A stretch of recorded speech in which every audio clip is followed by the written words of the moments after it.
6 essential travel budget tips specifically for people in their 20s. If you're new here, Kiefer and I are digital nomads who decided to leave San Francisco and now saving more money traveling than we were in the city. Now, assuming that you're from the US, pick a destination where the dollar goes much further. Some examples are Southeast Asia, Central America, or Eastern Europe. This will help you stay on a low budget while getting the most out of your travels. Number 2 is to plan ahead. Travel to these locations in the off-season, and if you can swing it on a weekday, like Wednesday or Thursday as opposed to a weekend like Friday or Saturday. Sites like Kayak or Google Flights are really good because they'll show you which days are more expensive and which ones are less. Make sure you pack light so you can just do a carry-on or person item.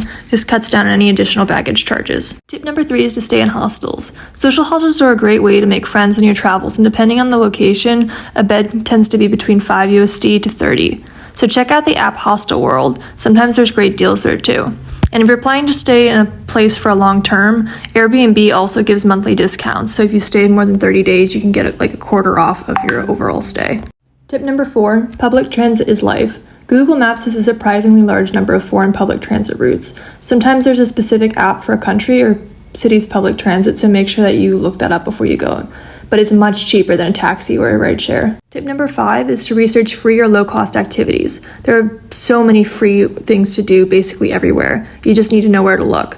So research landmarks and free activities in a city, and I recommend doing this on Google Maps so you could save them later or by using ChatGPT. You can also check out our free activity guide in my bio. It's tinyurl.com/freeactivityguide.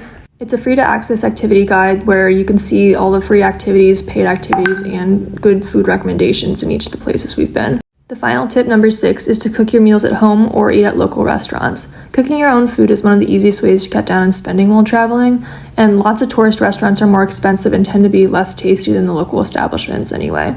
It's also good to support local businesses, but make sure that you respect the culture and the places that you're visiting.